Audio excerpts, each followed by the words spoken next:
Being in a relationship is one of the things that fulfills our emotional needs as human beings who are all born with a need to feel loved.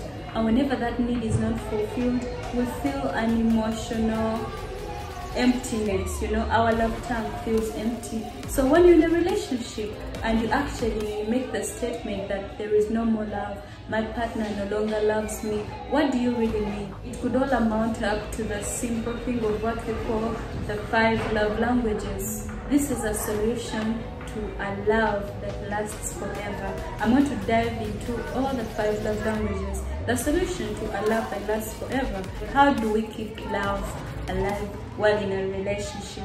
First and foremost, let's talk about you as an individual. All of us have ways we want to express love to our partner and how we want our partner to show the same love to us. ZoeyInspirationUg.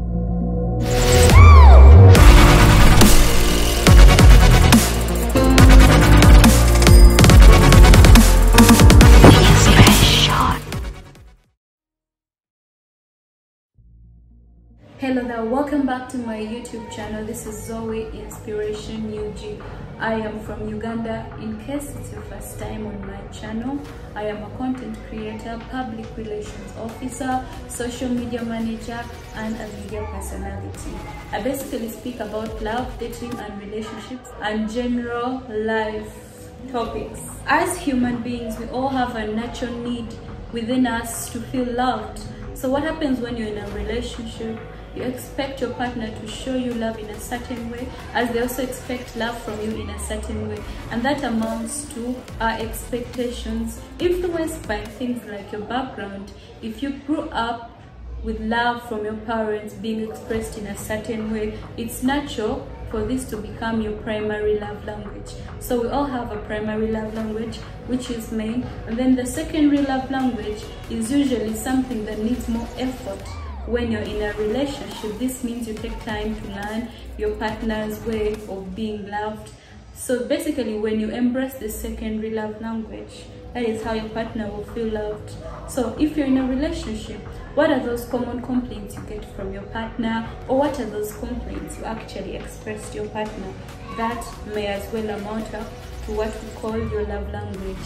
It is something that deals with your emotions and you want it to be fulfilled. Lack of fulfillment in that particular area will lead to complaints, which means that your love tank is actually empty. So the 5 love languages is a solution to a love that lasts a lifetime. Well, love is a beautiful thing. If you put in effort, it's even better. The results are even more fulfilling. Love language number 1, we have what they call words of affirmation. Now these are encouraging words, humble words that you use when you're in a relationship with your partner.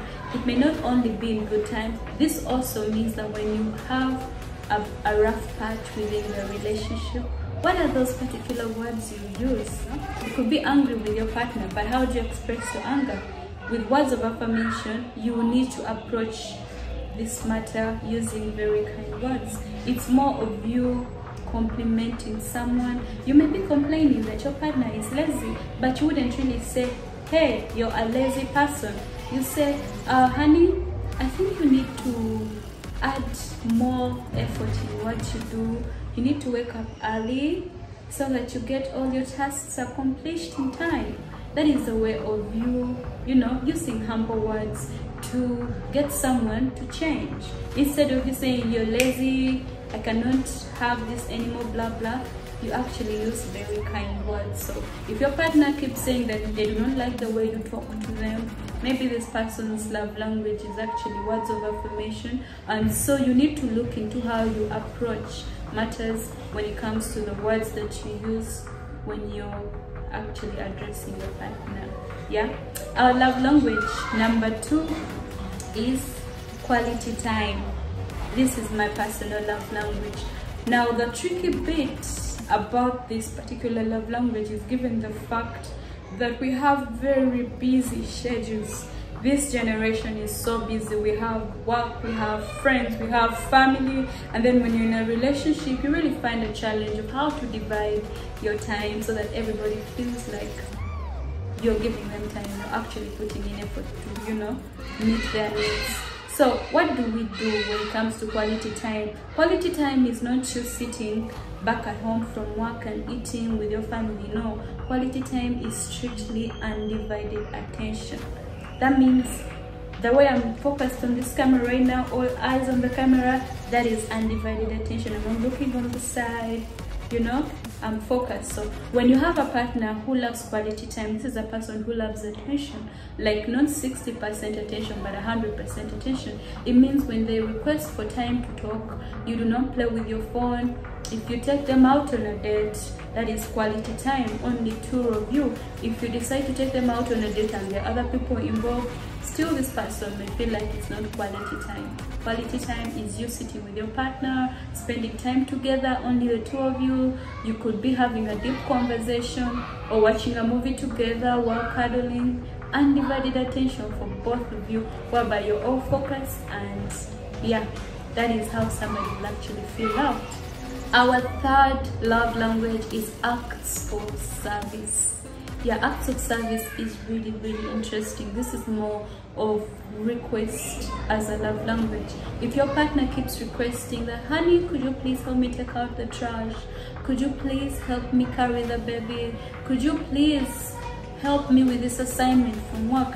This particular person loves services as a love language. So the more you act in love as a service, this person will actually feel loved. So if your partner keeps complaining that you never do this for me, you never took out the trash when I asked, maybe this person is lacking in that particular love language. So you need to make some adjustments. Remember, like I said, it takes effort to adjust. Yeah. Now for the next love language, most of us call these people materialistic, which is not really the case, because when it comes to this particular love language, actually somebody just expects you to show love through giving. Yeah, so giving is their form of showing love. Yeah, this is receiving gifts. Now, receiving gifts as a love language is mostly common to people who maybe grew up receiving gifts from their friends, family.